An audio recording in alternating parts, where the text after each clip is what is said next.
ओम शांति। विशेष कल हम लोग चर्चा कर रहे थे अपने संकल्प शक्ति को कैसे बचाएं, क्योंकि हमारे संकल्प बहुत ही महत्व के होते हैं, क्योंकि हमारा पुरुषार्थ का आधार है संकल्प। अगर संकल्प ही निगेटिव है, हमारा सब कुछ निगेटिव। इसलिए कुछ भी हो जाए, संकल्प को बचाना। जिन्होंने संकल्प को बचाया वो अशरीरी बन सकेंगे, विधेयी बन सकेंगे, निराकारी बन सकेंगे। इसलिए सारे ज्ञान का आधार है ज्ञान जो बाबा ने ड्रामा का, कर्मों का, जो हुआ अच्छा, ये सारा ज्ञान बताया संकल्प को बचाने के लिए। और जिन्होंने संकल्प को बचाया वही अशरीरी, विधेयी बन सकते हैं, देवता बन सकेंगे, सत्यों के संस्कार और संस्कार को धारण कर सकते हैं। संकल्प निगेटिव चलने से क्या क्या होता है उसके बारे में बताया। कैसी कैसी संकल्प से बीमारियां होती हैं वो उसके बारे में भी चर्चा की कल। संकल्प को बचाने के लिए सबसे पहला तरीका बताया कर्मों की गुही गति का ज्ञान। जिसको कर्मों की गुही गति का ज्ञान है वो अपने संकल्प शक्ति को वेस्ट नहीं करेगा। उसके लिए कई एग्जाम्पल भी मैंने आप लोगों को दिया। तो दूसरी बात है, अगर संकल्प को बचाना है उसके लिए ड्रामा के ऊपर विश्वास रखो, ड्रामा को पसंद कर लो। तो सभी को अपना अपना ड्रामा पसंद है। जिस घर में रहते हो, जिस पड़ोसी के साथ रहते हो, जिन लोगों के साथ में रहते हो, ये सब पसंद है। या कई कहते हैं क्या बाबा मेरा ड्रामा बनाया, पति भी तंग करता है, बच्चे भी ठीक नहीं है, पड़ोसी भी झगड़ा करते हैं, मेरा शरीर भी खराब रहता है। इसलिए 5000 साल के बाद जब आप आएंगे मेरा ड्रामा अच्छा बनाना, पति भी अच्छा देना, पड़ोसी भी अच्छा देना, ताकि हम पुरुषार्थ कर सकेंगे। तो किसको किसको अपना ड्रामा बदलना है वो हाथ खड़ा करो जिनको, क्योंकि बाबा डायरेक्टर है। अगर आपको पसंद नहीं तो बाबा बदल नहीं देगा। तो किसको किसको बदलना, हाथ खड़ा करो। अच्छा सबको पसंद है, हाथ नहीं उठा रहे मिला। अच्छा जिनको पसंद है वो हाथ खड़ा करो। मरा हुआ हाथ। ऐसा है तो पसंद तो नहीं, लेकिन करेंगे क्या। अगर ड्रामा पसंद हो तो दोनों भी हाथ उठनी चाहिए। क्यों? अगर ड्रामा को बदल देंगे तो ये जो ड्रामा बनाए, बाबा मिलाए, ज्ञान मिलाए, परिवार मिला, वो भी नहीं मिलेगा। इसीलिए ड्रामा को पसंद करो। वैसे तो हम 3 बाप के बच्चे हैं, लेकिन माँ कितने हैं? माँ कितने हैं? हम 4 माँ के बच्चे हैं। ब्रह्मा, मम्मा, लौकिक माँ, ड्रामा। और माँ तो माँ होते, माँ कभी भी बच्चे का बुरा नहीं करती। अगर बच्चा बीमार है, कैसा भी है, माँ क्या करते, उसको दवाई पिलाते। दवाई कड़वे बच्चा नहीं पीता, बार बार मुंह से निकालता है। माँ उसका दोनों हाथ पकड़ करके जोर से चम्मच चूसेगी, उसको तंग नहीं करे, उसका प्यार है। इसी तरह ड्रामा की कई चीजें, कई घटनाएं हमें पसंद नहीं है, तो भी बाबा उसको रिपीट करता है। क्यों? उस घटना के पीछे कल्याण है। इसीलिए ड्रामा को पसंद कर लो। जिन्होंने ड्रामा को पसंद कर लिया उसका मन चुप, उसको कोई निगेटिव संकल्प नहीं चलेगी, कोई भी व्यर्थ संकल्प नहीं चलेगी। इसीलिए बाबा कहते हैं वाह ड्रामा वाह, वाह बाबा वाह।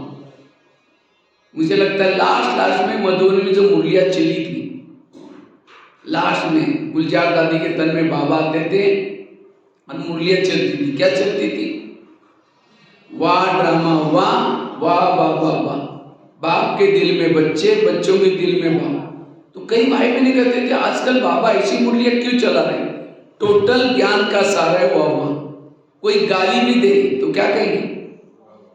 वाह ड्रामा वाह। कोई झगड़ा भी करे क्या बोलेंगे? आवाज ही नहीं निकल रहा है, क्या बात? वाह ड्रामा। कोई अपमान करे क्या बोलेंगे? वाह ड्रामा वाह, कोई आपकी निंदा भी करेंगे, क्या बोलेंगे? समझो कोई माता जी का पति शराब पी करके पिटाई करता है, उसको क्या बोलना है? अभी तो और ही चुप हो गए।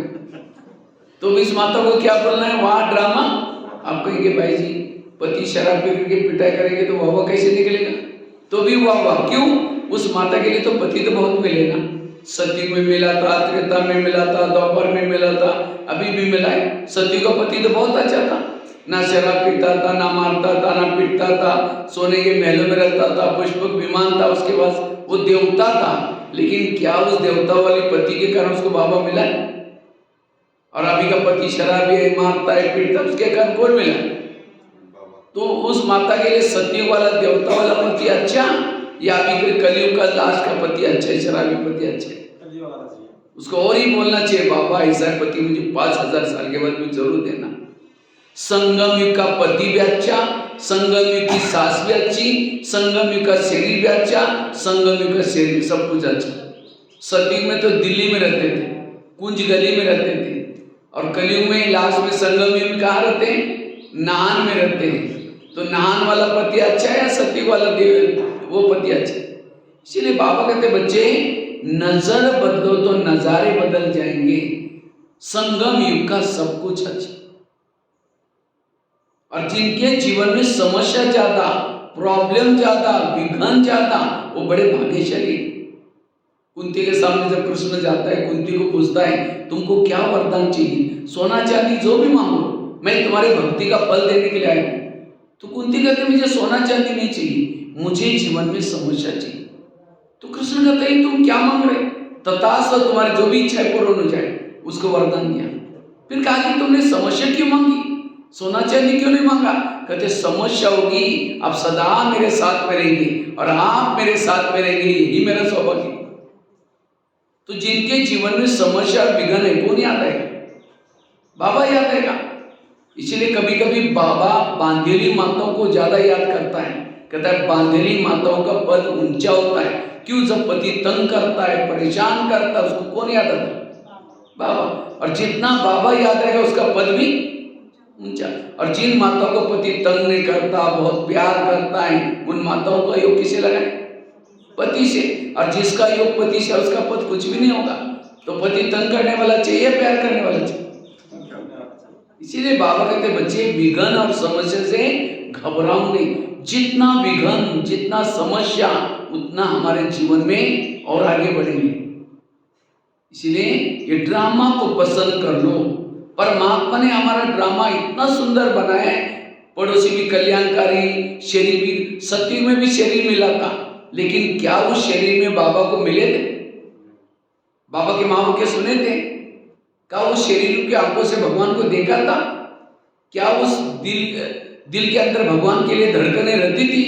वो शरीर क्या काम का? इसलिए संगम का सब कुछ अच्छा, इसलिए वाह वाह करते रहो, वाह ड्रामा वाह। इसलिए संकल्प को बचाने के लिए वाह वाह का पाठ पक्का करो। दूसरी बात है, अगर मुझे संकल्प शक्ति को बचाना है, उसके लिए गीता का, रामायण का, महाभारत का एक मंत्र याद रखो। कौन सा? जो हुआ अच्छा हुआ, जो हो रहा अच्छा, जो होगा वो भी। मेरे जीवन की हर घटना में कल्याण है। कोई मेरी चुगली करे, यहाँ की ट्रांसफर वहां करे, दुख भी दे, उसमें कल्याण है। कई कहते मैं इसके रास्ते में कभी गई नहीं, मैंने इसका पूरा कुछ किया नहीं, फिर भी ये मेरे साथ ऐसी क्यों करती? टाली कभी एक हाथ से नहीं बजती। टाली के लिए कितना चाहिए? अगर कोई व्यक्ति मेरे साथ उल्टा सुल्टा करता है, इसका मतलब मैंने भी कभी किया था। इसीलिए सोच करके टेंशन में नहीं आओ, सोच करके दुखी मत बनाओ, उसको सहन करो।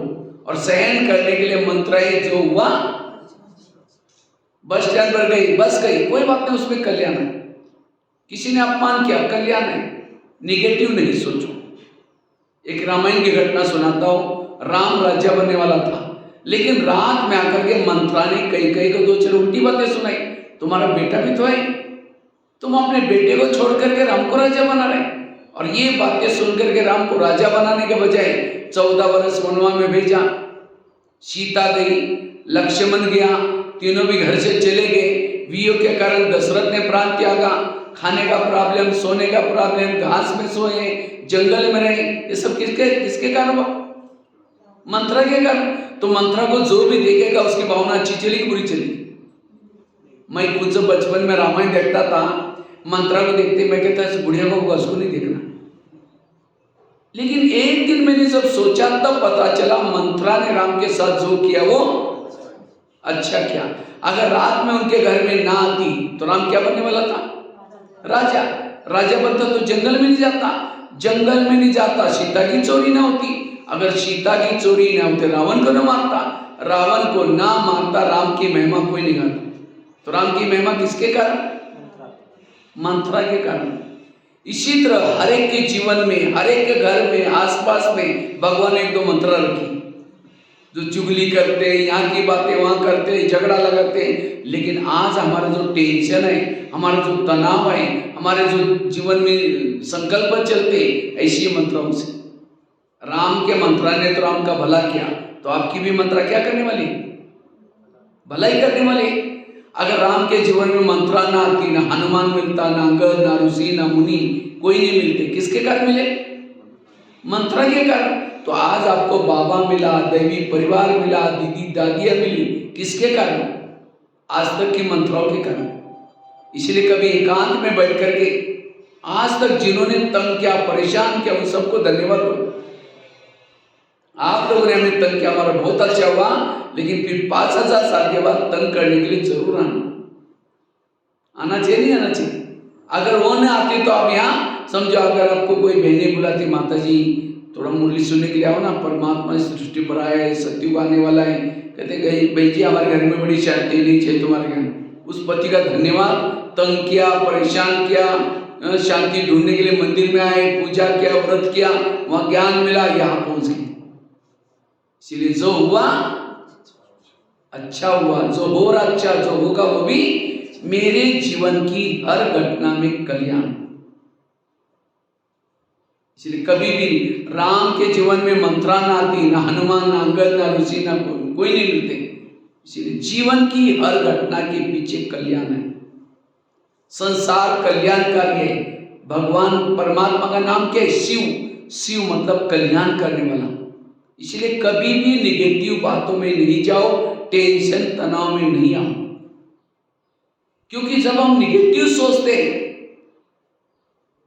नफरत आती है, घृणा आती है, वैर आता है, और फिर एक दिन किसी को मार भी देंगे तनाव टेंशन में आकर के। आज दुनिया में हो रहा है ऐसा। मैं कहीं हमारे बाहर एक प्रोग्राम था, 3 दिन का तनाव मुक्ति का कार्यक्रम था। तो उसी शहर में एक एमएलए था, इलेक्शन में हार गया वो।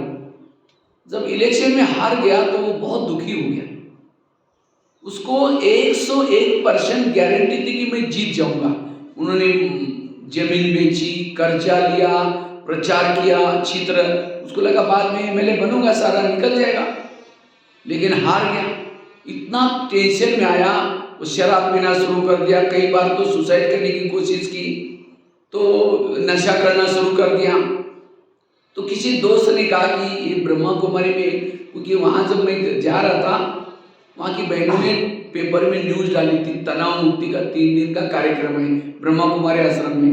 तो उनको पता चला, तो उन्होंने क्या किया, तो उसके दोस्त ने कहा कि ऐसे ऐसे तनाव मुक्ति का प्रोग्राम हम चलते हैं। तो आया, तो कार्यक्रम होने के बाद वो बहनों ने मुझे मिलाया, भाई साहब ये ऐसे ही मिले थे, वो हार गए, उनको बहुत टेंशन है। तो मैंने ऐसे उनको पूछा कि आज आपको ये जो बातें सुनी अच्छी लगी?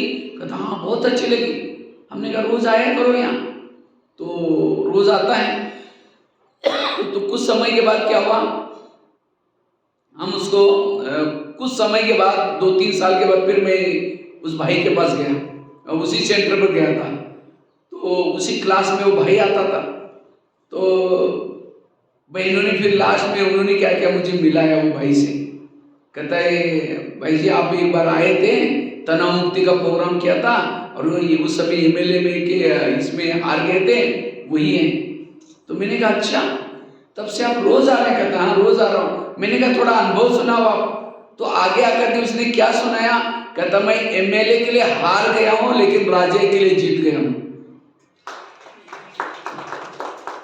कितनी बड़ी बात कही। कहता एमएलए के लिए हार गया लेकिन राजा के लिए, क्योंकि अगर एमएलए के लिए न हारता तो मैं ब्रह्मा कुमारी में ना आता। और ब्रह्मा कुमारी में यहाँ जो ज्ञान दिया जाता है किसी लिए दिया जाता है? भविष्य में राजा रानी बनाने के लिए ज्ञान दिया। तो कहता है एमएलए के लिए हार गया हो लेकिन राजा के लिए, ये है पॉजिटिव। इसीलिए बाबा कहते बच्चे जो हुआ अच्छा हुआ, जो हो रहा अच्छा, जो होगा वो भी। मेरे जीवन की हर घटना के पीछे कुछ कल्याण होता है। इसीलिए कभी भी जीवन में तनाव टेंशन में नहीं आना, अपने संकल्पों को वेस्ट कभी नहीं करना, इस मंत्र को पक्का करना। आज तक जो घटना हुई, समझो नहाने के लिए गए, जब नहा के वापिस आए, दोबारा नहाने के लिए गए, पहला पानी कहाँ गया? आगे निकल कर गया, अभी दूसरा पानी आया है। इसी तरह हर व्यक्ति के विचार बहते रहते हैं। अब 8 दिन पहले उन्होंने मेरे साथ ऐसा व्यवहार किया था, हम उसी को पकड़ करके बैठते, वो ऐसा ही है, ये ऐसी है। अरे 8 दिन पहले उसके विचार थे, अभी वो नहीं है, अब बदल गया। इसलिए किसी को भी देख करके हमें निगेटिव नहीं सोचना, सदा पॉजिटिव रहना। इसीलिए ये मंत्र को पक्का करना, जो हुआ अच्छा हुआ, जो हो रहा अच्छा, जो होगा वो भी। एक व्यक्ति के प्रति भी अगर दिल में निगेटिविटी है, आप तनाव में टेंशन में रहेंगे, आपके दिल में बाबा नहीं बैठेगा, आपको शांति सुख नहीं होगा।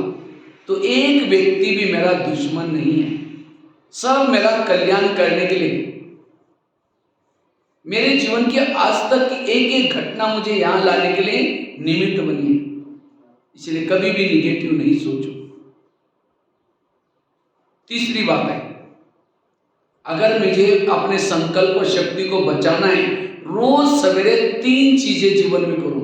एक तो सवेरे का अमृत वेला का योग अच्छा करो। दूसरा, क्लास के पहले आकर के आधा घंटे का योग करना। और तीसरा, रोज की ईश्वरीय महावाक्य सुनना। तो अमृत वेला कौन कौन अच्छी तरह करता है? हाथ खड़ा करो। अच्छा, सभी लोग करते हैं। लेकिन अमृत वेला का चुपचाप कोई आपका वीडियो बना जाए और वही वीडियो आपको 10 बजे दिखाया जाए, सवेरे का आपके अमृत वेला का वीडियो, क्योंकि मैंने क्या था, दीवार के सारे बैठे, मुंह खुला, आंखें बंद। अगर ऐसा योग करेंगे तो योग में ताकत कैसे मिलेगी? इसलिए अलर्ट होकर के बैठना, क्योंकि अमृत वेला सारा दिन का फाउंडेशन है। अगर कोई बड़े से व्यक्ति को बुलाओ घर में, वो बहुत बड़ा व्यक्ति है, लेकिन आपका स्नेह प्यार इसलिए आया, वो आने से पहले दरवाजे खिड़की लगा करके सो जाओ, वो बेल बजा रहे, घंटी बजा रहे, दरवाजे नहीं खोलो, उनको कैसा लगेगा? अरे इन्होंने मुझे बुलाया और दरवाजा बंद किया, वो चला जाएगा। फिर फोन करो, क्या बात आप आई नहीं? कहेगा मैं आया था, बेल बजाई थी, आपने दरवाजा नहीं खोला। नहीं प्लीज आओ। फिर आया, फिर बेल बजे, दरवाजा बंद किया, फिर दोबारा फोन करो, कहेंगे कभी नहीं आऊंगा।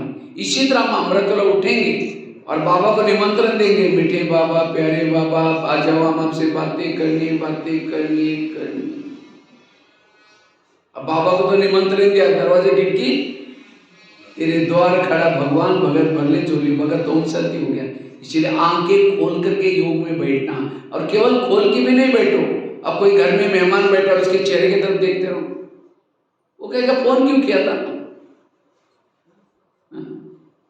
इसी तरह हम क्या करते, कई योग में बैठेंगे, बाबा के फोटो की तरफ देखते रहेंगे, झुकते रहेंगे, बात नहीं करेंगे। इसलिए बाबा से बातें करो, बाबा आपने मुझे क्या से क्या बनाया, कितने अच्छे। कई तो क्या करेंगे, मैं आत्मा हूँ, शांत स्वरूप हूँ, शक्ति स्वरूप हूँ, अब जा रहे चांद सूरज तारागण के पर वहां से झुटका लगा लेंगे, नीचे हड्डी गुड्डी टूट जाएगी। अटेंशन से योग में बैठना है। और जिसकी अमृत वेला अच्छी है, उसका सारा दिन आत्मिक स्थिति रहती है। आज हमारी आत्मिक स्थिति क्यों नहीं रहती? क्योंकि अमृत वेला अच्छा नहीं होता। इसलिए सवेरे का मेडिटेशन, उसके बाद क्लास के बाद अमृत वेला करके, क्लास कितना बजे चलते हैं यहाँ?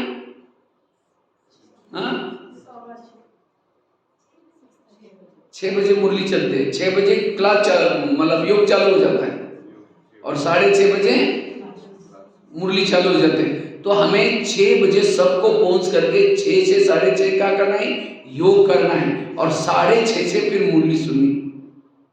लेकिन आज हम क्या करते हैं, क्लास के योग में संगठन में आएंगे नहीं, सीधा आकर के मुरली सुन के जाएंगे। अब खेती में बीज डाला लेकिन हल नहीं चला है तो क्या हो जाएगा, उगे ना। इसी तरह बीज डालने से पहले हल चलाया जाता है, इसी तरह हमें भी ज्ञान का बीज बुद्धि में डालना है, उसके पहले योग करना बड़ा जरूरी है। और जो योग करके मुरली सुनता है उसको मुरली समझ में आएगी, वो मुरली धारणा में आएगी और उससे उसको एकाग्रता आएगी। इसलिए हमें क्लास के पहले योग करना। और तीसरी बात क्या करना है, रोज के ईश्वर महावाक्य सुनना। कहाँ, ऑनलाइन वाले नहीं, यहां आकर के सुनना। आजकल कईयों को ऑनलाइन में सुनने की माया लगी, जो ऑनलाइन से मुरली सुनता है उसकी पूजा भी ऑनलाइन से हो जाती है। बाबा को एक बार दादियों ने पूछा था, बाबा त्रेतायुग वालों के लिए पढ़ाई का प्रबंध आप क्या करेंगे? उसके लिए मधुबन में 33 करोड़ के लिए मकान बनाना पड़ेगा, इतना सारा किचन बनाना पड़ेगा। बाबा ने कहा कि बच्चे, त्रेतायुग वालों के लिए पढ़ाई का प्रबंध मैं आगे चल करके जरूर करूंगा, आप केवल सतयुग के रेगुलर 9 लाख क्लास के स्टूडेंट बनाओ। जो क्लास के रेगुलर 9 लाख स्टूडेंट हो जाएंगे, त्रेतायुग वाले की तैयारी अपने आप हो गई। अभी बाबा ने 5-6 साल में क्या किया, peace of mind, TV, Facebook, WhatsApp ये सब चालू किया। किसके लिए? 33 करोड़ के लिए। तो आपको 33 करोड़ में जाना है या सतयुग में जाना है? तो सतयुग में जाना है तो मुरली यहां सुननी है। नहीं तो एक भील था एकलव्य, नाम सुना होगा एकलव्य का। तो एकलव्य क्या करता है, एक बार द्रोणाचार्य के पास आया और कहता है मुझे अर्जुन से भी ज्यादा नंबर चाहिए, मैं होशियार हूं। तो उसको पूछे कि तुम्हारा गुरु कौन है? कहता आप ही मेरे गुरु हैं। कहा कि तुम मेरे सामने कभी आए नहीं। कहते चलो मैं दिखाता हूं। एक जंगल में पुतला था द्रोणाचार्य का, और वहां जाकर के दिखा आप ही मेरे गुरु है। तब भी उसको नंबर 1 नहीं दिया। नंबर 1 किसको दिया? अर्जुन को। इसी तरह आज हम भी कई भाई बहन क्या करते हैं, टीवी खोल करके, टीवी ये फेसबुक व्हाट्सएप ये भी क्या है, एक पुतला है, और उसमें सामने बैठ करके शिवानी बहन के क्लासेस, अच्छे क्लासेस सुन करके होशियार तो बनेंगे लेकिन नंबर 1 नहीं जाएंगे। नंबर 1 बनना है तो रोज हमें क्या करना है, मुरली सुनना, क्लास में आकर के सुनना जरूरी है। और जो ये 3 चीजें करता है उसका मनोबल बढ़ता है, आत्मबल बढ़ता है, उसको किसी के दोष दिखाई नहीं पड़ेंगे। ये 3 चीजें आत्मिक स्थिति बनाने के लिए, मनोबल को बढ़ाने के लिए बड़े जरूरी। नहीं तो कई क्या करते हैं, बहाना करते हैं। अगर बहनें बुलाते भी है, क्या बोलेंगे, बहन जी हमारा दुकान खोलना पड़ता है इसलिए हम सवेरे नहीं आ सकते। दुकान खोलेंगे, कितना कमाएंगे? 1500 कमाएंगे, लेकिन यहां नहीं आएंगे, कितना कमाएंगे? लाखों करोड़। आप कहेंगे ब्रह्मा कुमारी आश्रम में क्या पैसा देते हैं? पैसा नहीं देते। स्कूलों में टीचर्स विद्यार्थी को पैसा नहीं देता, क्या देता है? ज्ञान देता है। जितना वो बच्चा रेगुलर आता है, रोज आता है, पंक्चुअल आता है, उतना उसको मार्क अच्छे मिलते हैं। और जिस बच्चों को मार्क अच्छे मिलते हैं, नौकरी अच्छी मिलती, और जितनी नौकरी अच्छी उतना पैसा भी अच्छा। तो पैसा क्यों मिला? क्योंकि इसने पढ़ाई ध्यान से पढ़ी। इसी तरह विश्व विनाश के समय पर अब ये सृष्टि में बहुत बड़ा परिवर्तन होने वाला है, और ऐसे परिवर्तन समय स्वयं परमात्मा ने ये ब्रह्मा कुमारी विद्यालय खोला है। और इस विद्यालय में जो रोज आएगा, पढ़ाई पढ़ेगा, रोज ज्ञान योग करेगा, उनके संस्कार बदलेंगे। फिर उसके बाद एक महामारी विनाश होगा, विनाश के बाद सारी आत्माएं वापिस चली जाएंगी, उसके बाद सतयुग चालू हो जाएगा। और सतयुग में कौन आएंगे शुरू में? जिन्होंने पढ़ाई अच्छी पढ़ी, जिनके संस्कार अच्छे, वही आएंगे। और उनके पास सोने का महल, पुष्पक विमान, संपत्ति कहां से मिली? पढ़ाई अच्छी पढ़ी। इसीलिए उस दुकान से भी पहले यहाँ आओ, अपने 2 कान खोलो। वो तो एक ही दुकान है, यहाँ कितने कान है?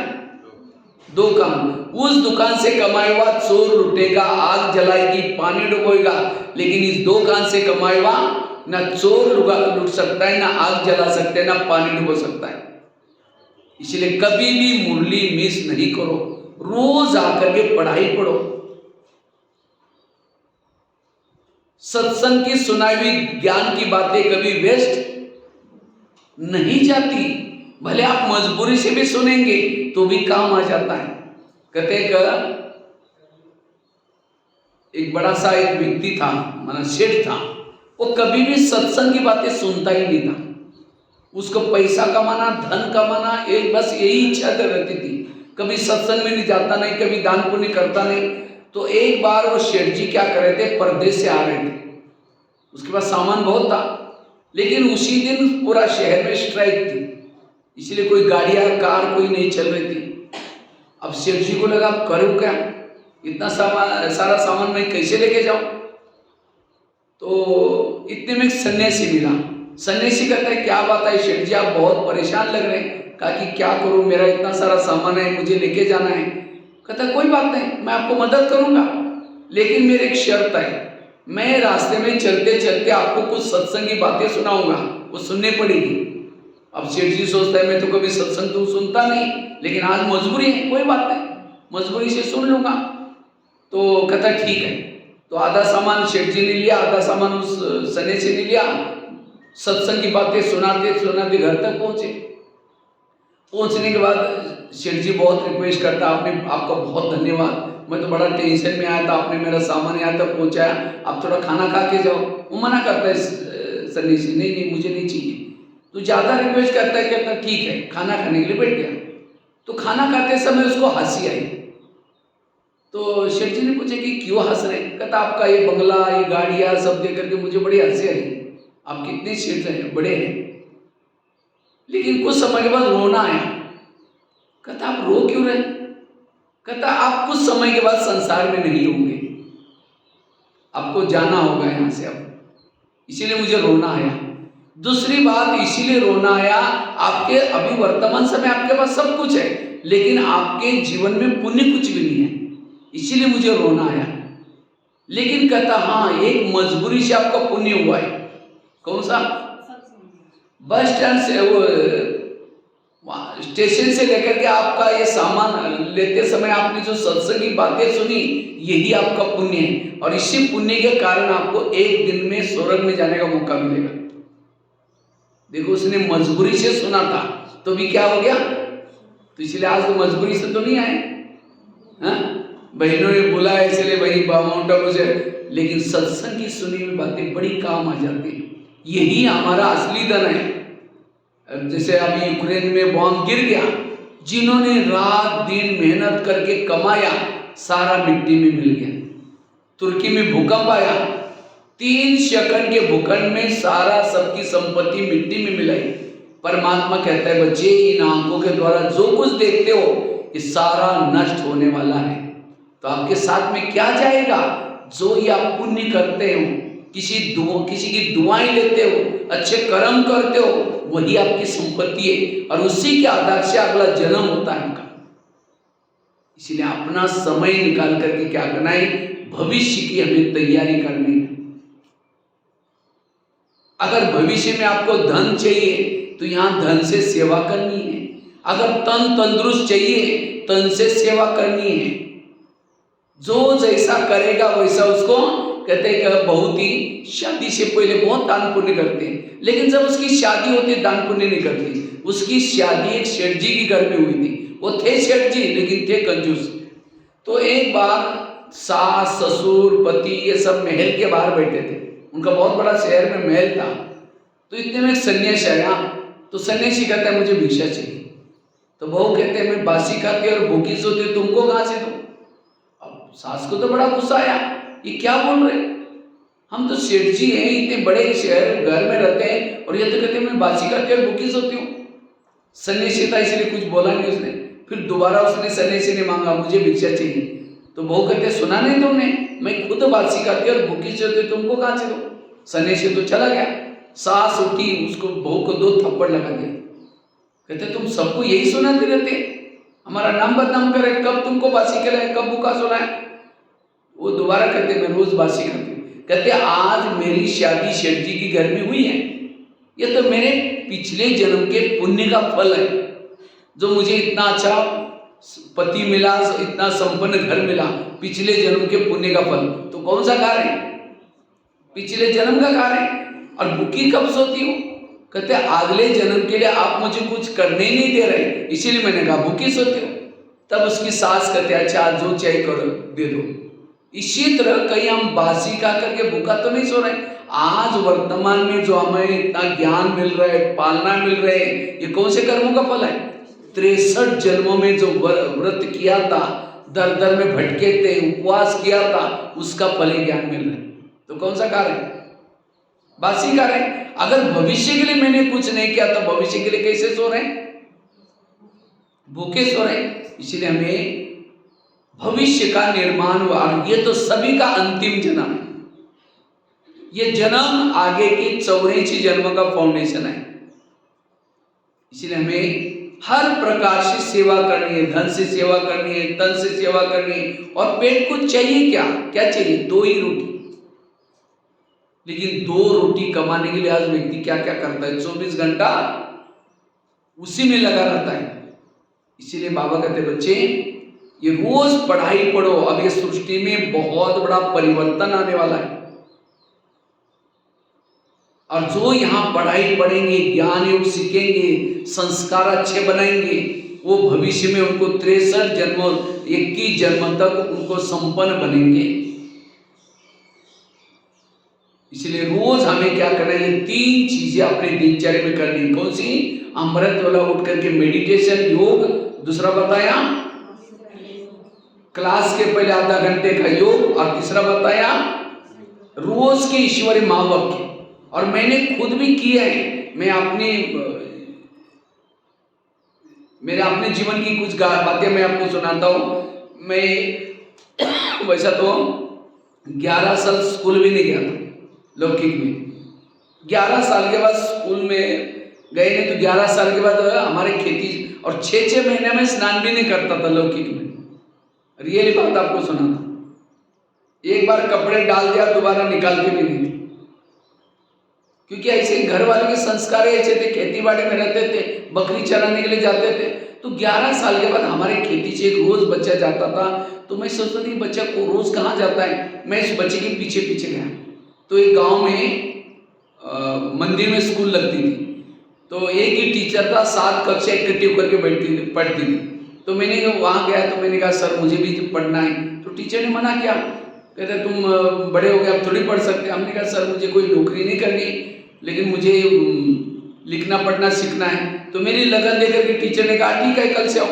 तो पहले दिन टीचर ने मुझे 5वीं कक्षा में बिठाया, 5वीं कक्षा वाले बच्चे के साथ। और कहा कि पहली को सुनाएंगे तो भी सुन लेना, दूसरे को सुनाएंगे तो भी सुन लेना। तो रोज अब जाना शुरू किया। घर वालों ने मना किया, तुम रोज कहाँ जाते हो? हमने कहा स्कूल में। कहा कि अपने पैसे नहीं जाना। मैंने कहा मैं बिना पैसे का पढ़ूंगा। तो मैं रोज सवेरे जल्दी उठता था, नीम के बीज इकट्ठे करता था। हमारे यहाँ बबूल के पेड़ बहुत होते हैं, उसका गम निकाल करके बेचता था। और अपने खुद पार्टी पेंसिल लेकर के पढ़ाई करता था। 7वीं कक्षा में बोर्ड की परीक्षा थी। तो टीचर ने कहा तुम डायरी पे नहीं लाते, कल से स्कूल में नहीं। अब मैं सोचा अब क्या कर, घर में तो मना किया। तो मैं क्या करता था, रद्दी से पुरानी डायरी लाता था और रद्दी की पुरानी डायरी को पानी से धुलाई करके धूप में सुखा करके फिर लिखता था। ऐसी करके पढ़ाई कर रहा था। तो एक मैंने कभी गलत काम नहीं किया, कभी चोरी नहीं किया, गलत रास्ते में गए नहीं। और उसी ईमानदारी का फल एक दिन मुझे उसी रद्दी के साथ एक ब्रह्मा कुमारी का किताब मिला और उसी से यहाँ तक पहुंचे। ये और वो किताब मिलने के बाद किताब में 3 लोग का चित्र था। तो 8 दिन पहले हमको टीचर ने लेसन पढ़ा था मनुष्य चांद तक गए।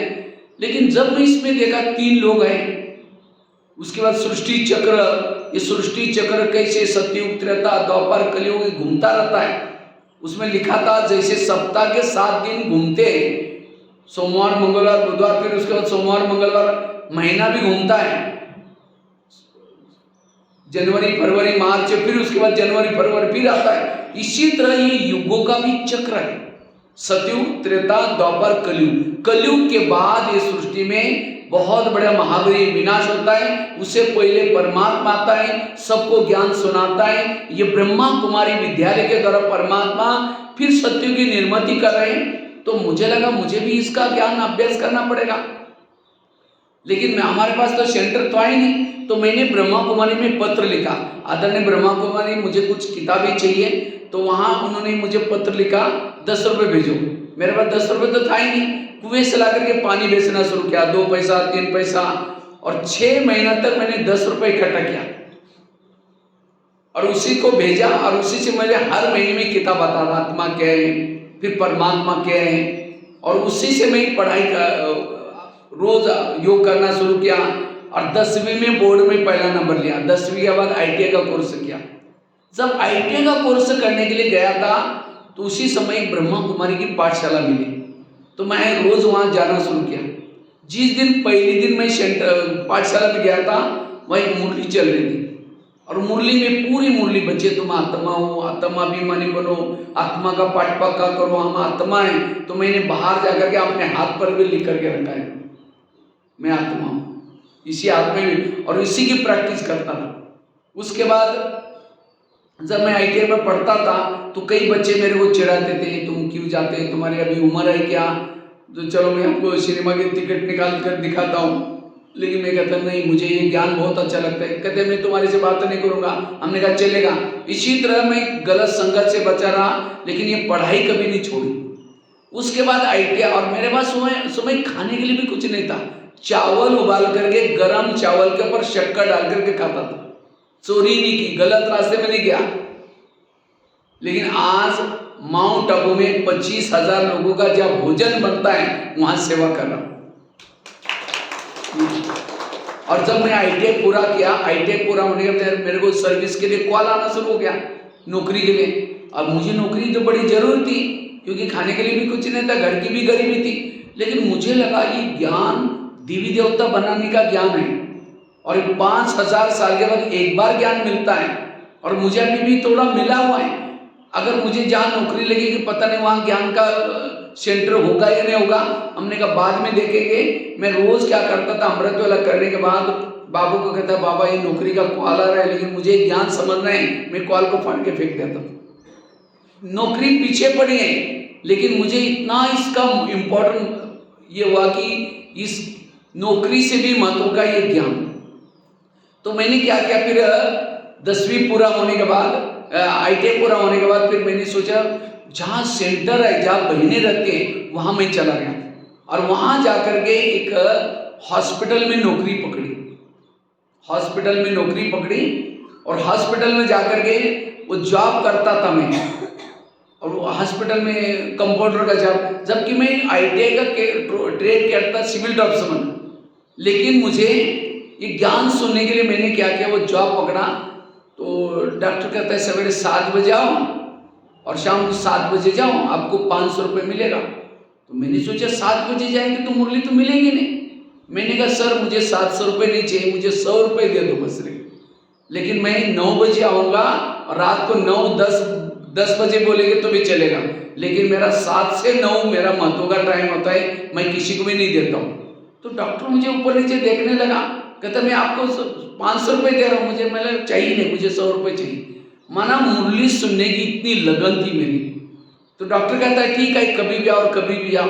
मैंने कहा कभी भी नहीं आऊँगा। तो मैं क्या करता था, बराबर मुरली सुन करके, योग लगा करके, 9 बजे नाश्ता करके हॉस्पिटल में जाता था, और बराबर नौकरी। तो डॉक्टर ने देखा 100 रुपये में इतना एक्यूरेट आ रहा है, एक्यूरेट काम कर रहे हैं। मेरे को कहता है आपके जैसे और लोग मिलेंगे कोई? तो एक कुमार प्रीत था, उसको भी वहाँ जॉब लग गया। कुछ समय के बाद कहता है मेरे पास एक 2 मंजिल का फ्लैट खाली है, अगर आपके आश्रम को चाहिए तो देख लो। तो वो फ्लैट भी ब्रह्मा कुमारी को दिया। और देखो मैंने पढ़ाई अच्छी तरह पढ़ी, और इसलिए आज यहाँ तक पहुंचे। अगर मैं उस समय 500 रुपये लेता और मुरली मिस करता तो आज यहाँ तक नहीं आता। इतनी ये ज्ञान योग का मैंने महत्व दिया, पढ़ाई को महत्व दिया। इसलिए आज मैंने केवल सवेरे का अमृतवेला का योग, क्लास के पहले का योग और मुरली, ये 3 बातों को मजबूत किया, और इसी से खुद मजबूत बन गया।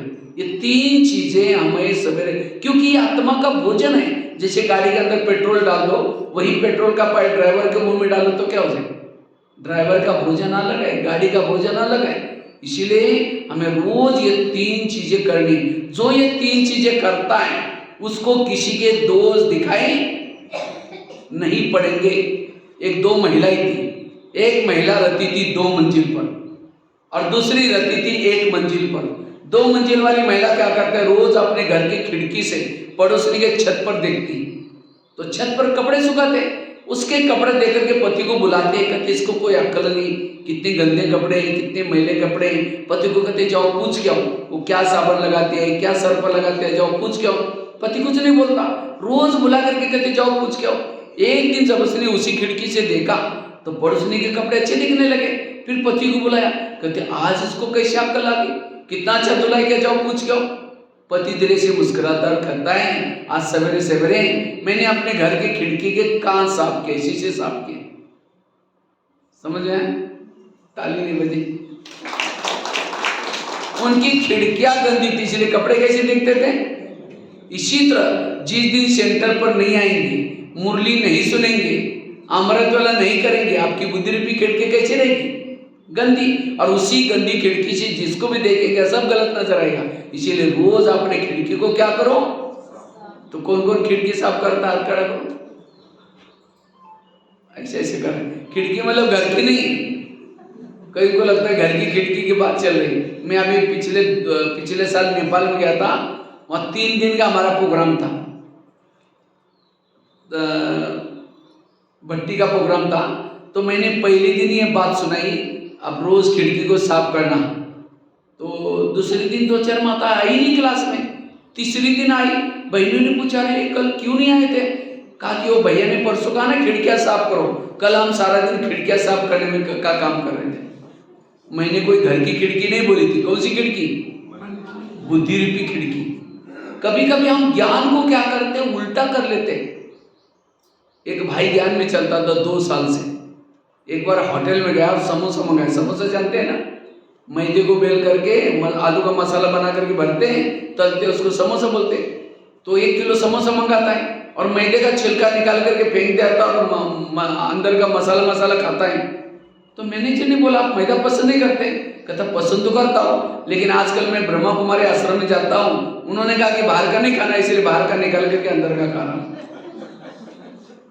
बाहर का ना खाना मतलब दूसरे का हाथ का बना हुआ ना खाना। इसीलिए होटल पर बोर्ड लिखा है क्या, होटल, हो सके तो यहां से टल। सिनमा, सिन, यन, सिन मतलब पाप, मां मतलब मदर, पाप की मां है सिनमा। अर्थ में सब कुछ समाया हुआ है। एक माता जी ज्ञान में चलती थी, तो गुरुवार का दिन था, तो सवेरे सवेरे सेंटर पर आई थी। तो बहन जी कुछ गुरुवार में भोग बना रही थी। तो माता जी आते कहते एक भाई आया था इतने में अचानक। तो बहन जी ने कहा माता जी थोड़ा ये भाई को थोड़ा ज्ञान सुनाओ, VIP है, तब तक मैं आती हूँ। तो पहला चित्र लगा था लक्ष्मी नारायण का।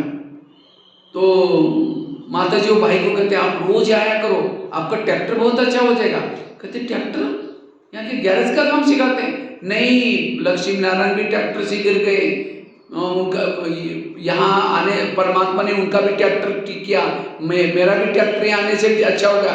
वो कैरेक्टर बोलने के बजाय क्या बोल रहे हैं। तो कभी कभी हम ज्ञान को क्या कर, भक्ति कोई गलत नहीं, भक्ति अच्छी है, भक्ति को हमने उल्टा किया। कहते हैं बलि चढ़ाने से भगवान प्रसन्न हो जाता है। कौन सी बलि, जो सारा दिन हम मई करते, मईपन की बलि चढ़ाओ। लेकिन लोगों ने क्या किया, मईपन छोड़ने के बजाय मई करने वाली बकरी को बलि चढ़ा दी। उपवास करने से भगवान प्रसन्न हो जाता है। उपवास, उप मतलब नजदीक, वास माना रहना, भगवान के पास रहना, ये है उपवास। लेकिन लोगों ने कौन सा उपवास किया, पेट का उपवास किया, बुद्धि के पास कहा कुछ किया कुछ। कहते घर घर में लक्ष्मी आएगी, लक्ष्मी आने के लिए क्या करते लोग, क्या करते, एक तो सफाई करेंगे और क्या करते, दीपक जलाएंगे। आई लक्ष्मी, और आएगी कैसी, लक्ष्मी आते उल्लू के ऊपर, उल्लू उसका वाहन है, और उल्लू को लाइट में दिखता। अब दीपक जला कर रखेंगे ढेर सारे, तो लक्ष्मी को, उल्लू लक्ष्मी को लेके आएगा कैसा। फिर फटाका बजेंगे तो उल्लू घबरा करके कहीं और चला जाएगा। तो कौन सा दीपक जलाओ, आत्मा का दीपक जलाओ, कौन सी सफाई करो? मन के अंदर जो ईर्ष्या, घृणा, नफरत, इसको सफाई करना। कहा कुछ, किया कुछ। इसलिए रोज अपने खिड़की को क्या करो? साफ करो। तो कितनी बातें बताई संकल्पों को बचाने के लिए? पहली बात कौन सी बताई? कर्मों की घुई गति। दूसरी बात कौन सी बताई? ड्रामा को पक्का करना। तीसरी बात कौन सी सुनाई? जो हुआ अच्छा हुआ, मंत्र वाली बात सुनाई। चौथी कौन सी सुनाई? रोज अपनी खिड़की को साफ करना, अर्थात अमृत वाला अच्छी करना, क्लास के पहले आकर के योग करना, और तीसरा रोज की ईश्वरी महावाक्य सुनना। पांचवी बात है, अगर हम अपने संकल्प शक्ति को बचाना है, कोई आपको कुछ भी कहता है, कोई कुछ भी बोलता है, उसको ज्यादा सोचो नहीं, सोचो नहीं, उसको बुद्धि से निकाल दो। लेकिन हम क्या करते हैं? ज्यादा सोचते हैं, उसने मुझे क्यों बोला, मेरे साथ ऐसा क्यों बोला। जितना क्यों क्या करते रहेंगे उतना वो तनाव बढ़ता जाएगा। इसलिए कोई कुछ भी कहता है, बुद्धि से निकाल दो। आजकल हम जो भोजन खाते हैं, भोजन में ताकत नहीं है। आजकल दवाई डाल करके सब्जियां उगाई जाती है। चावल के ऊपर दवाई डालते हैं, स्प्रे करते हैं, फलों के ऊपर स्प्रे करते हैं। जो आजकल अंगूर आप लोग खा रहे हैं, अंगूर महाराष्ट्र में, सांगली और नासिक में पैदा होते हैं ज्यादा। तो हम बचपन में देखते थे, इतनी दवाई डालते हैं। मैं सोचता था वो अंदर का जो रस है दवाई का तो नहीं बन रहा है। और इसीलिए आजकल लोगों को कैंसर, कई ऐसी बीमारियां हो रही हैं। फल खाओ तो भी बीमार, नहीं खाओ तो भी। जैसे आपके यहाँ एप्पल बनता है, एप्पल का गार्डन होता है, कहते हैं जो चमकने वाला एप्पल होता है उसके ऊपर मोमबत्ती को पिघला करके कोटिंग लगाया जाता है ताकि महंगा बिके। छोटा सा पपीता होता है, लेकिन दवाई डाल करके दिखने में बड़ा लगता है, लेकिन अंदर खाओ तो आज खाने में भी ताकत नहीं, और घर में भी बनाने वाले आपस में झगड़ा चलता है। बहू कहते तुम बनाओ, सास कहती तुम बनाओ। अब एक तो कोई बनाएगी, गुस्से से बनाएगी, बर्तन को रोज ये करते हुए बनाएगी। कोई पानी भी मांगता, कैसे देंगे? ले तेरे को आता नहीं, गुस्से से पानी दे। और इसीलिए आज व्यक्ति में ताकत नहीं है। हर तरफ निगेटिव, टीवी खोलो निगेटिव, अखबार खोलो निगेटिव।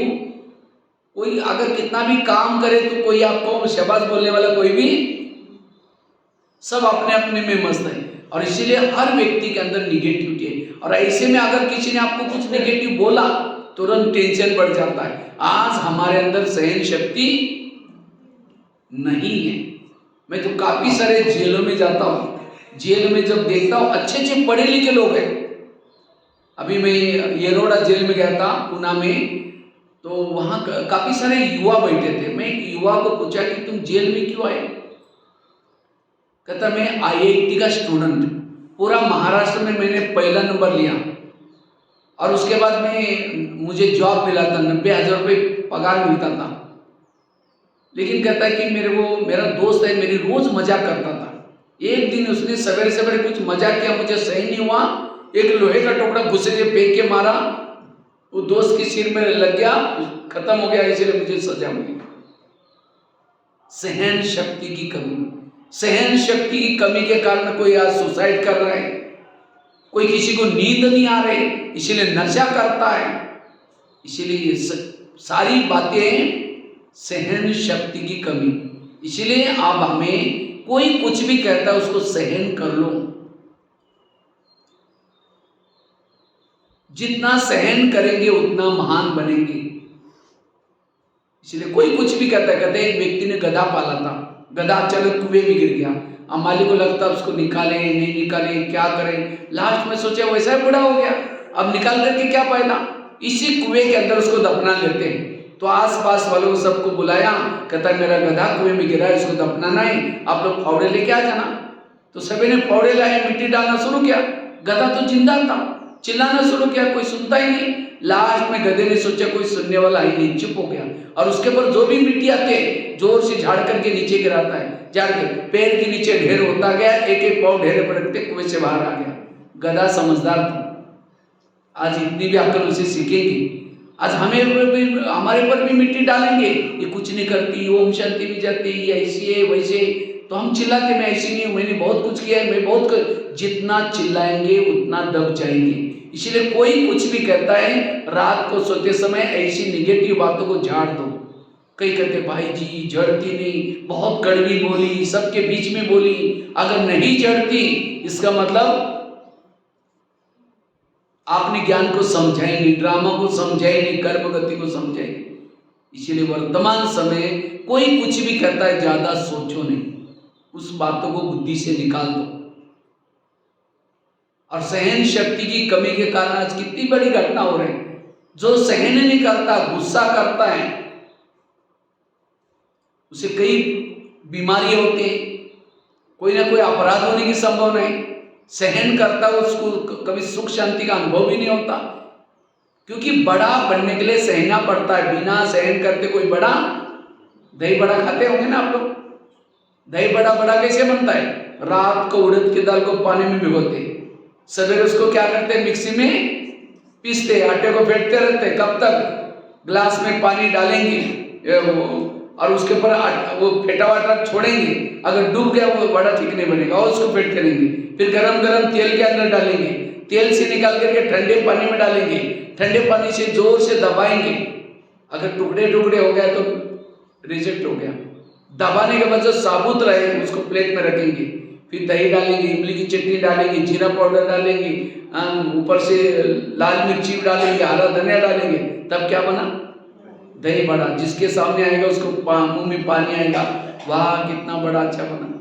बड़ा बड़ा कब बना? जब पिसा गया, फेंटा गया, तलाया गया, नमक लगाई, मिर्ची लगाई।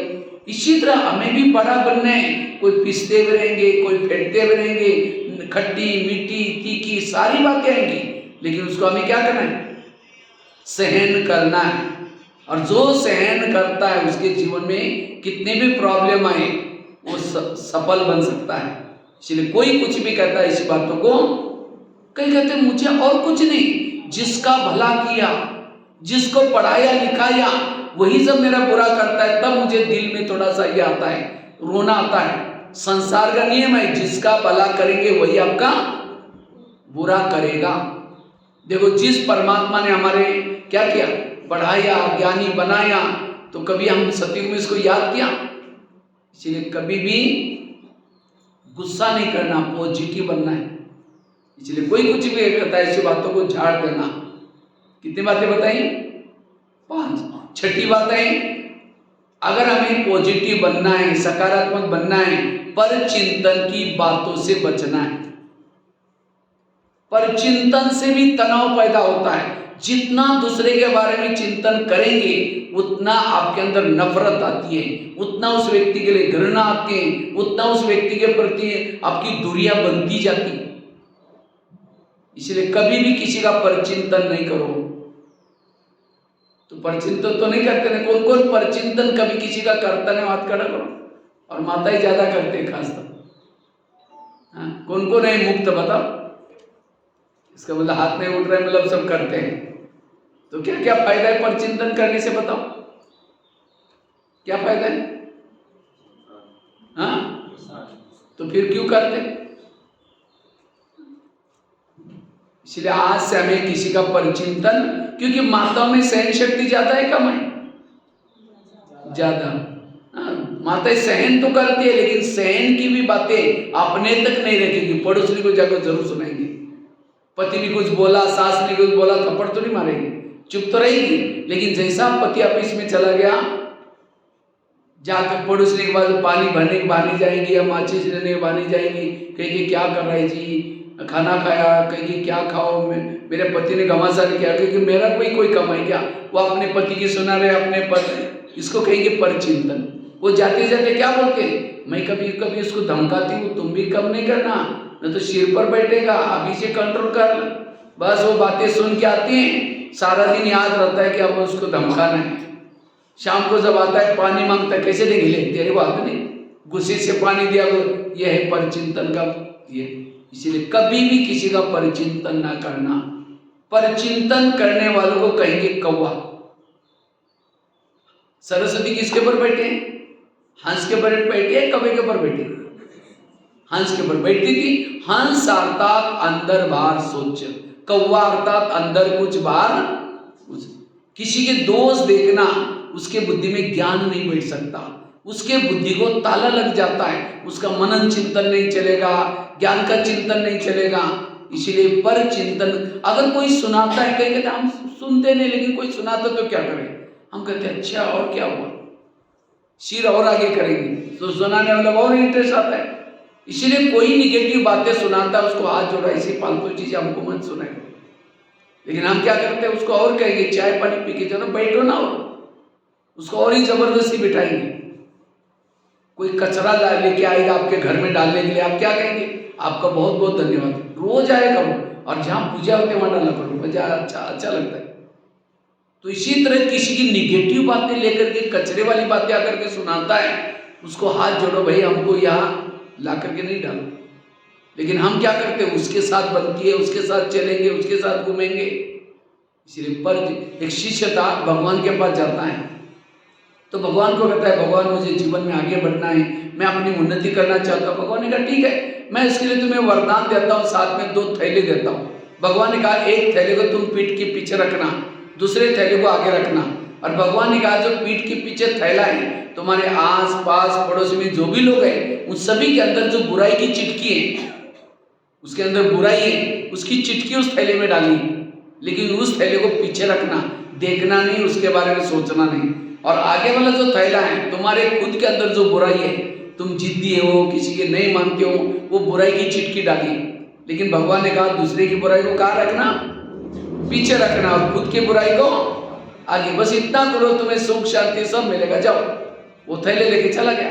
कुछ साल के बाद वो व्यक्ति क्या करता है, पीछे का थैला आगे किया और आगे का थैला पीछे। जैसे उसने वो थैले उल्टी के, वरदान उल्टे हो गए। फिर भगवान के पास आता है, कहते हैं भगवान मुझे सुख मिला ही नहीं, मुझे शांति मिलेगी। भगवान ने कहा अच्छा तुमको जो मैंने थैले थे उसको कहाँ रखा, कहता भगवान मेरे से भूल हो गई, कभी कभी मैंने पीछे का थैला आगे किया था।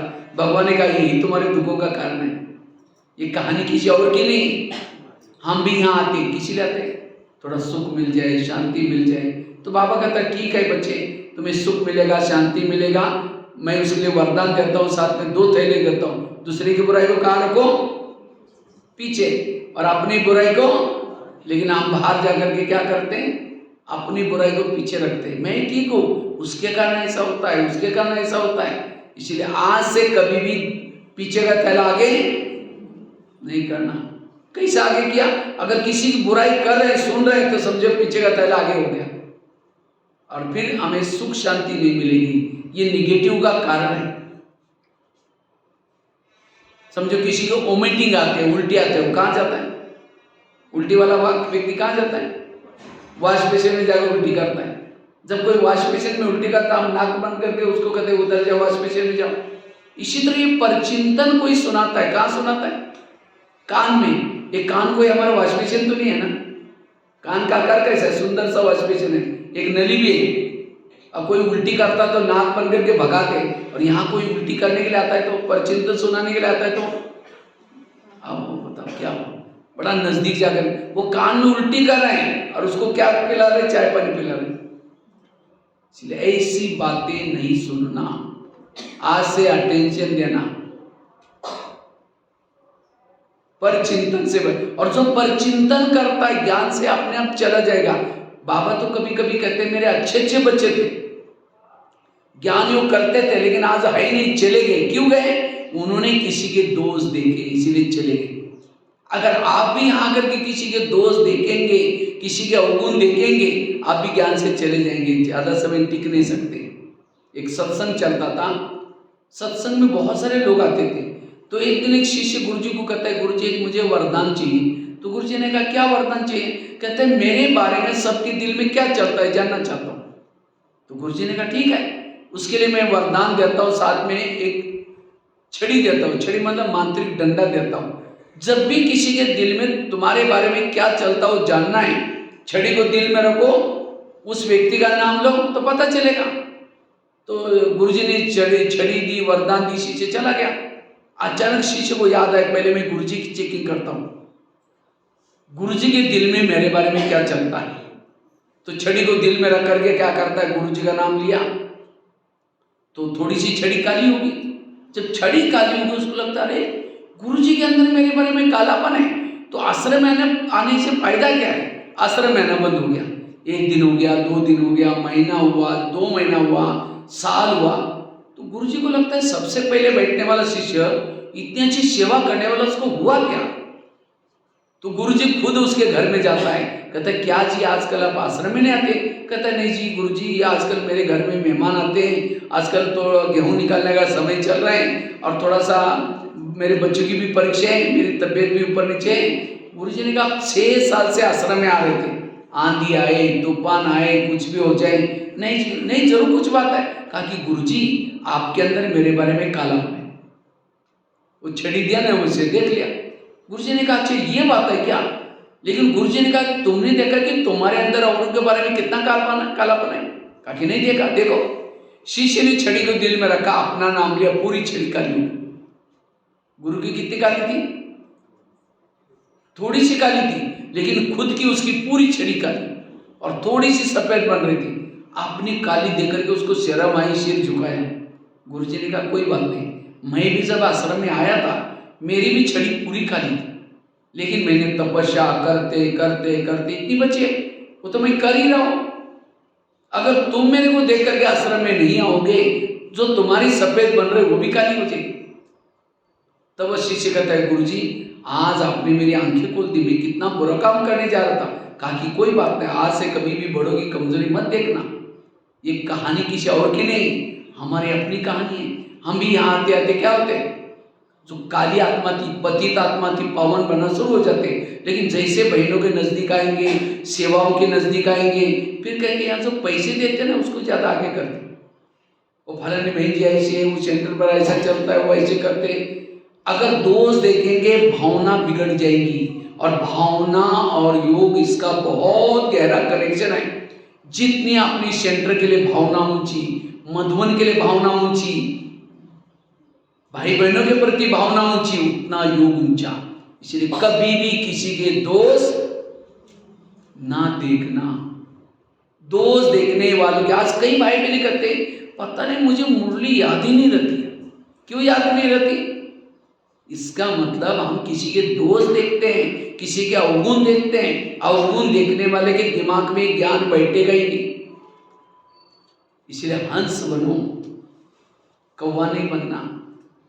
बाबा ने इसलिए ड्रेस भी सबको कैसा पहना है, केवल ड्रेस की बात नहीं, अंदर बाहर। कई क्या करेंगे, कोई बहन या भाई सामने नहीं है, मिलकर के बुराई करेंगे, फलानी ऐसी है, ये अचानक है, ओम शांति, आप हम आपको याद कर रहे थे, मुख में राम बगल में छुरी। और ऐसे के दिल में भगवान कैसा बैठेगा? इसलिए अंदर बाहर स्वच्छ बनना, उसको ही शांति है, उसको ही सुख है, उसके जीवन में ही दैवी गुण दैवी शक्ति है। जो अंदर बाहर कुछ है, दैवी शक्तियां गुण नहीं, वो देवता कैसे बनेंगे? इसीलिए बाबा कहते बच्चे ये परचिंतन की माया, ये परचिंतन चलता है निगेटिव से ही चलता है। निगेटिव जब आता है तब चलता है, इससे बचना। परचिंतन करने वालों से भगवान प्यार।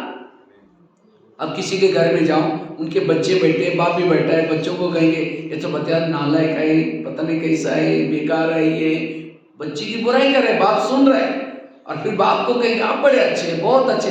बाप कहेंगे तुम पहले यहाँ से भाग जाओ। क्योंकि हर माँ बाप को अपने बच्चे क्या होते हैं, बच्चा लूला हो, लंगड़ा हो, माँ बाप को तो प्यारा होता है।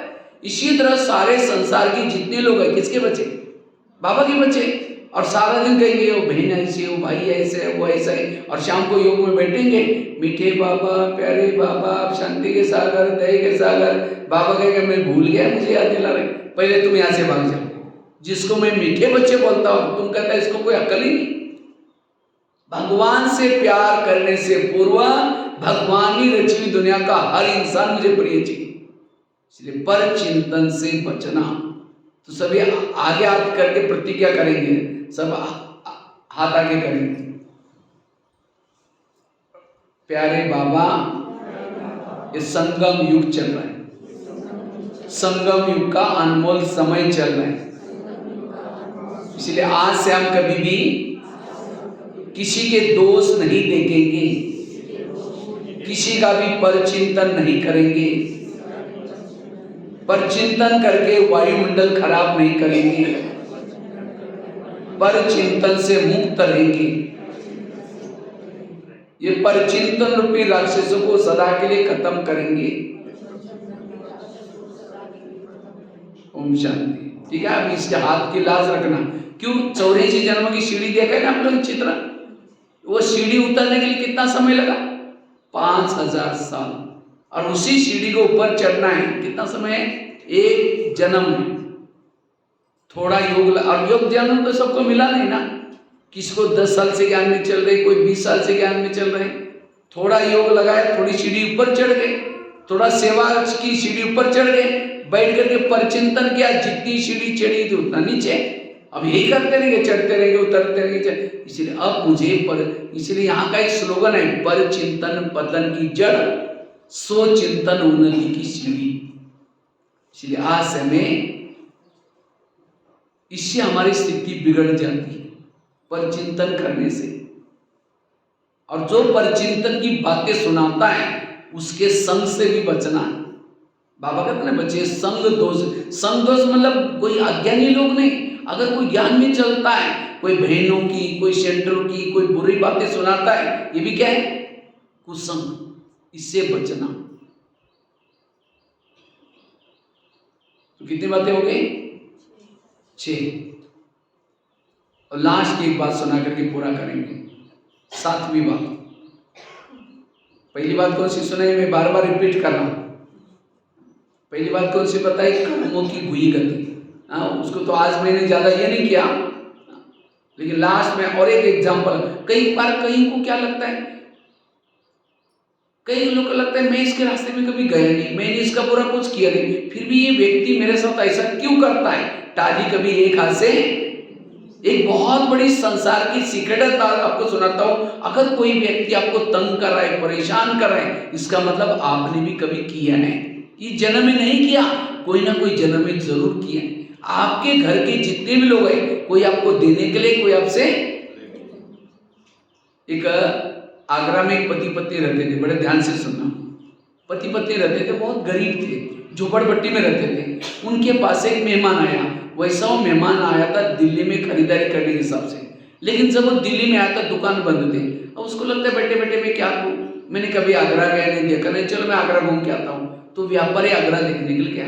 सारा दिन उसने आगरा घूम के देखा, लेकिन रात को उसको सोने का प्रॉब्लम हो गया। जिस होटल में जाता था, जहाँ भी जाता था, सब कहते भाई हमारे होटल बुक है। उसको लगता रात को कहाँ सो जाओ, अगर कहीं बस स्टैंड पर सो जाओ बैग चोरी हो जाएगी, बैग में करोड़ रुपए पड़े। अगर कहीं स्टेशन पर सो जाओ तो भी चोरी हो जाएगी। अचानक उस व्यापारी को याद है मेरे गरीब पति पत्नी, चलो उनके पास जाता हूँ। रिक्शा करके चला गया। तो वो तो बड़े खुश हो गए, इतना बड़ा व्यापारी हमारे पास आया, खिलाया पिलाया, चाय पानी दिए, उसकी खातिरी की। सोने से पहले उसने अपनी बैग खोली, कपड़े चेंज करने से। तो बैग खोली तो गरीब की पत्नी की नजर बैग में गई। देखा इसके पास 50 के, 100 के, 500 के बहुत सारे बंडल है। उसको लगता है 2-4 बंडल हमको मिल जाए तो हमारी गरीबी क्या हो जाएगी, दूर हो जाएगी। रात भर नींद नहीं है। 12-1 बजे बाहर गई, बड़ा सा पत्थर लेके आती, क्योंकि बैग सिरान लेके वो सोया था। वो पत्थर सीधा उसके सिर में मार दिया और उसका तो मर्डर हो गया मेहमान का। पति की नींद खुली, पति कहता ये क्या हो गया, कहता हमारी गरीबी दूर हो गई। का ये बात किसी पुलिस वालों को पता चलेगा, लोगों कहते किसी को पता ही नहीं चलने देंगे। इस व्यापारी को जमुना नदी में डाल देते। रात को 2 बजे उन्होंने उस मुर्दे को बोरी में डाला, पीछे जमुना नदी थी उसके अंदर फेंक करके वापिस आए। और घर में आते ही खून के दाग देखा, बहुत खून लगा था। उनको लगा किसी को पता ना चले, रातों रात उन्होंने खून के दाग भी मिटाए। उन्होंने खून के दाग तो मिटाए, लेकिन कर्मों में पड़े हुए दाग को कोई मिटा।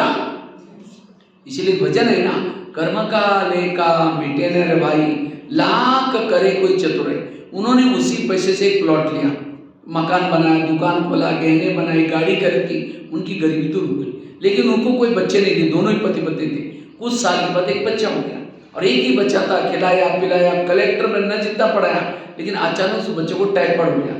उनको लगता है इस बच्चे को कुछ न हो जाए। बड़े से हॉस्पिटल में इलाज किया, बहुत खर्चा हुआ। बनाए थे गहने बेचे, डॉक्टर की फी दी, बच्चा ठीक नहीं हुआ।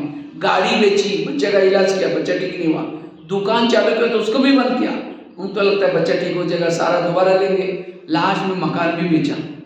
तो एक दिन वो बच्चा कहता है, पापा जी आपने जो मिला तो पैसा खत्म हो गया, मैं जा रहा हूँ, बच्चा मर गया। तो बच्चा कौन था वो? जिस सेठ को, व्यापारी को मारा था, आत्मा तो मरती नहीं, वही आत्मा बच्चे के रूप में पैसा लेने के लिए आई थी। तो ये क्यों सुनाया?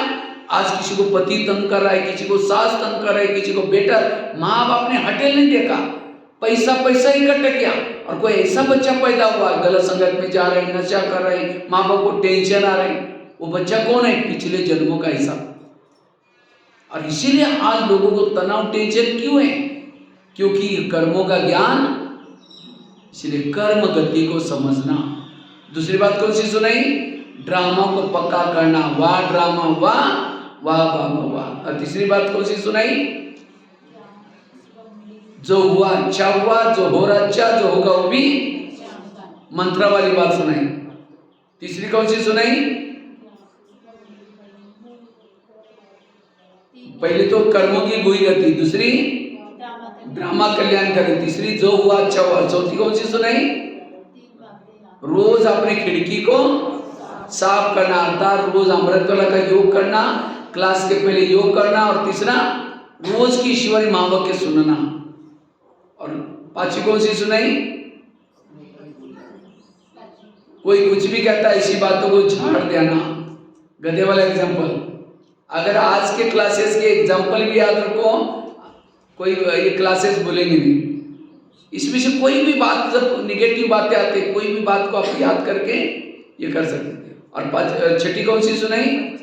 पर चिंतन से बचना, उसके लिए थैले वाली कहानी बताई, पीछे का थैला कभी आगे नहीं लेना, छड़ी वाली बात बताई, दूसरे के दोष ना देखना, अपने अंदर की कालापन है कितना वो देखना, और लास्ट की बात है, अगर अपने आप को व्यर्थों से बचाना है तो जीवन में आने वाली नेगेटिव बात को क्या बना दो? पॉजिटिव। बुराई को भी अच्छाई में बदलो।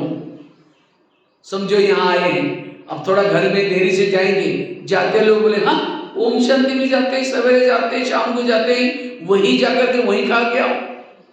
अब ये बातें सुनते ही तुरंत टेंशन शुरू हो जाएगा, इसलिए पहले से पक्का करके जाओ, अब मैं घर में जाऊंगी, जाती मेरी पूजा हो जाएगी। अगर कोई देवी की पूजा हो तो देवी क्या करते हैं? वरदान देते हैं। आपको भी कोई बोलना शुरू करेगा, आप भी क्या दो? वरदान, मतलब हाथ से नहीं दो, ना तो और चिढ़ जाएंगे। यही आश्रम में सीखा है, बड़ी देवी बन के जाकर कल देखकर आएंगे, मन से कहो कि बाबा इनका कल्याण करना। आज हम इतनी अच्छी अच्छी गहरी बातें सुन के आए, मेरा तो सारा दिमाग ही हल्का हो गया। आज ये भी यहाँ क्लास में होते, उनको भी कितना टेंशन है, तनाव है, इनको कितनी डायबिटीज है, ये बातें सुनते बिल्कुल हल्का हो जाते। कर्मों की बुरी गति की बातें, जो हुआ अच्छा हुआ, वो आपको बोल रहे हैं, लेकिन आप ऐसे मन से कर रहे हैं, तब उनको लगेगा मैं पहले थोड़ा भी बोलता था, ये काली का रूप धारण करती थी, और आज तो बिल्कुल चुप है। इसका मतलब आश्रम के क्लास का कुछ असर हो गया उसके ऊपर। यही निगेटिव को समझो। आपका किसी ने परचिंतन किया, आपको पता चला मेरी इन्होंने बुराई की, तो निगेटिव को क्या बना दो? यार मेरा परचिंतन नहीं किया, मेरा कीर्तन भजन गाया।